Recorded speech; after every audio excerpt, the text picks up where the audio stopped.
ഞാനൊരു വീഡിയോ ഇട്ടത് ഒരിക്കലും എനിക്ക് വിജയിക്കാനോ ഒന്നുമല്ല. സജന ഖാൻ ലേറ്റസ്റ്റ് ആയിട്ട് കൊടുത്ത ഇന്റർവ്യൂവിൽ ഫിറോസിനെ പറ്റി ഒരുപാട് കാര്യങ്ങൾ പറയുന്നുണ്ടായിരുന്നു. ഫിറോസ് അതിനെതിരെ ഒരു റിയാക്ഷൻ വീഡിയോയുമായി രംഗത്ത് വന്നു. പക്ഷെ അതിൽ ഏറ്റവും ഹൈലൈറ്റ് ആയ ഒരു കാര്യം, ഞാൻ ഈ വീഡിയോ ചെയ്യുന്നത് ഒരിക്കലും ജയിക്കാൻ വേണ്ടിയിട്ടല്ല, റസൂൽ പൂക്കുറ്റിയുടെയൊക്കെ മുഖം മറയ്ക്കാൻ വേണ്ടി എന്നെ ഇതിലേക്ക് വലിച്ചഴിച്ചു.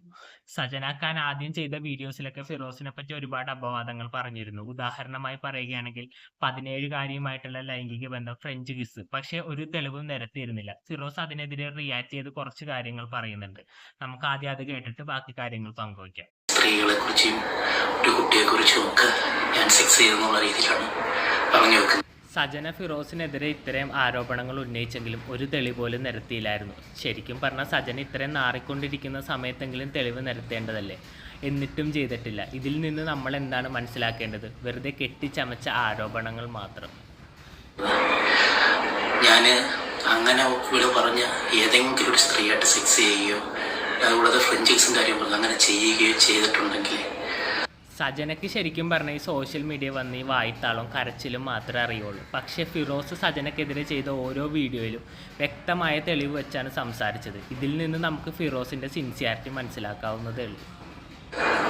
ജനങ്ങൾക്ക് അത് അവിടെ തെളിയിക്കുകയാണെങ്കിൽ, നിയമവും കാര്യങ്ങളും ഒരുപാട് കാര്യമുണ്ട്, അങ്ങനെ അവിടെ തെളിയിക്കുകയാണെങ്കിൽ നിങ്ങൾക്ക് എന്നെ കല്ലെറിഞ്ഞു കൊല്ലാം. ഫിറോസിന്റെ മറുപടി കേട്ടില്ലേ? താൻ തെറ്റ് ചെയ്തെന്ന് സജന തെളിയിച്ചാൽ ജനങ്ങൾക്ക് കല്ലെറിഞ്ഞു കൊല്ലാം. സജനയെ പറ്റി ഇപ്പോൾ ഏറ്റവും വിവാദമായി കൊണ്ടിരിക്കുന്നത് സജന ഒരു ആൽക്കഹോളിക് അഡിക്റ്റ് ആണെന്നും MDMA പോലുള്ള മാരക ലഹരിക്ക് അടിമയാണെന്നും സജനയുടെ ദുബായിലുള്ളൊരു സുഹൃത്ത് പറയുന്നുണ്ടായിരുന്നു. അതായത് സജന വീണു പോയപ്പോൾ ഒരുപാട് പേര് കൈപിടിച്ച് കയറ്റി എന്ന് പറഞ്ഞില്ലേ, അതിൽപ്പെട്ട ഒരാളാണ് ഈ ദുബായിലെ സുഹൃത്ത്. എന്തായാലും സുഹൃത്തിന്റെ വാക്കുകൾ നമുക്കൊന്ന് കേട്ടു നോക്കാം. കള്ളില്ലാണ്ട് പറ്റില്ല. MDMA എന്നൊരു സാധനം ഇവള് പറഞ്ഞല്ലോ വീഡിയോയില്. എനിക്ക് അത് കണ്ടുകൊണ്ട് മാത്രമാണ് ഞാനിപ്പോ ഇത് ചെയ്യണത്. ഈ MDMA എന്ന് പറഞ്ഞ സാധനം സജനനെ തലക്ക് പിടിച്ച് നമ്മളിങ്ങനെ കുലുക്കിയാലില്ലേ, സജനയുടെ മൂക്കിന്ന് ഒരു 3-3.5 കിലോ MDMA കിട്ടും. സത്യമാണ് ഞാൻ പറയണത്.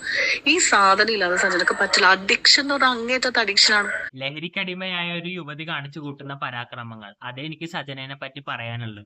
സജനയ്ക്ക് തലയ്ക്ക് ബോധമുണ്ടെങ്കിലല്ലേ താൻ എന്താണ് കാണിച്ചു കൂട്ടുന്നത്, പ്രവർത്തിക്കുന്നത് എന്നൊക്കെ മനസ്സിലാക്കാൻ സാധിക്കുള്ളൂ. അതുകൊണ്ട് എനിക്ക് വലിയ അത്ഭുതമൊന്നും തോന്നുന്നില്ല. സജനയുടെ അടുത്ത് എങ്ങനെ കുട്ടികൾ സേഫ് ആയിട്ടിരിക്കുന്നു എന്നാണ് ഞാൻ ചിന്തിച്ചു പോയത്. കാരണം ലഹരിക്കടിമയായവർ എങ്ങനെ പെരുമാറും, പ്രതികരിക്കുമെന്ന് നമുക്ക് ഒരിക്കലും പ്രെഡിക്റ്റ് ചെയ്യാൻ പറ്റില്ല. അതുകൊണ്ട് നമ്മൾ ഫിറോസിന്റെ ആശങ്കയും കണക്കിലെടുക്കേണ്ട കാര്യമാണ്. പക്ഷെ ഇപ്പോൾ ഏറ്റവും വിവാദമായൊരു കാര്യം, റസൂൽ പൂക്കുറ്റിയുടെ കോഴിത്തരം പുറത്തു വന്നിട്ടുണ്ട്. ഞാൻ തന്നെ ആദ്യം ചിന്തിച്ചത് റസൂൽ പൂക്കുറ്റിക്ക് സജന മാത്രമേ കാമുകയായിട്ടുള്ളത്. റസൂൽ പൂക്കുറ്റിയുടെ കോഴിത്തരം ഈ യുവതി പുറത്തുവിട്ടിട്ടുണ്ട്. നമുക്ക് അതും കൂടി കേട്ടിട്ട് ബാക്കി കാര്യങ്ങൾ പങ്കുവയ്ക്കാം. റസൂൽ പൂക്കുട്ടി എനിക്കും മെസ്സേജ് അയച്ചിട്ടുണ്ട്, ലക്ഷ്മി ജയന് മെസ്സേജ് അയച്ചിട്ടുണ്ട്. സെക്സി ആയിട്ടുള്ള കുറച്ച് നല്ല സ്ട്രെയിറ്റ് ഫോർവേഡ് അല്ലാത്ത മെസ്സേജുകളാണ് അയാൾ അയച്ചത്. എന്താണ് യു ലുക്ക് സെക്സി ബോംബ്, അങ്ങനത്തെ ഒരു കൈൻഡ് ഓഫ് അങ്ങനത്തെ ഒരു മെസ്സേജുകളൊക്കെയാണ് ഇയാൾ അയച്ചത്. അയച്ചപ്പോ അപ്പൊ ഞാനും ലക്ഷ്മി ജയനും കൂടി ഇങ്ങനെ പറയുന്നത്, റസൂൽ പൂക്കുട്ടി മെസ്സേജ് അയക്കണ്ട, അപ്പൊ അവളോട് ആടി എനിക്ക് അയക്കേണ്ടത്, നിനക്ക് എന്ത് മെസ്സേജ്? അപ്പൊ ഞങ്ങൾ അങ്ങോട്ടും ഇങ്ങോട്ടും ഫ്രണ്ട്സ് ഞങ്ങൾ ഡിസ്കസ് ചെയ്യുന്നുണ്ട്. റസൂൽ പൂക്കുറ്റിയെ പറ്റി കേട്ടപ്പോൾ എനിക്ക് വലിയ അത്ഭുതമൊന്നും തോന്നിയില്ല. കാരണം റസൂൽ പൂക്കുറ്റിക്കും കുറെ അഭിഹിത ബന്ധങ്ങളുണ്ട്, സജനക്കും കുറെ അഭിഹിത ബന്ധങ്ങളുണ്ട്. രണ്ടിനെയും ഒരു ത്രാസിൽ തൂക്കുക. ചുരുക്കി പറഞ്ഞാൽ ചക്കിക്കൊത്ത ചങ്കരൻ എന്നൊക്കെ നമ്മ പറയില്ലേ, അത് തന്നെ. സജനയെ പറ്റി ഒരുപാട് കാര്യങ്ങൾ ഈ യുവതി പറയുന്നുണ്ടായിരുന്നു. അതായത് ബിസിനസ്സിലൊക്കെ റോ മെറ്റീരിയൽ എടുക്കാൻ പോകുമ്പോഴും സജന റൂമിലിരുന്ന് എൻജോയ്മെന്റ് ആണ്. എന്തായാലും ഇവരെയൊക്കെ പിഴിഞ്ഞാണ് സജന ജീവിക്കുന്നത്. സജന ഇന്റർവ്യൂവിൽ കൊച്ചിന്റെ കാര്യങ്ങളൊക്കെ പറയുന്നുണ്ടായിരുന്നു. അതായത് ഇങ്ങനെ പ്രശ്നങ്ങളൊക്കെ നടക്കണ കാരണം കൊച്ചുങ്ങൾക്ക് പുറത്തിറങ്ങി നടക്കാൻ പറ്റുന്നില്ല, സ്കൂളിൽ പോകാൻ പറ്റുന്നില്ല എന്ന്.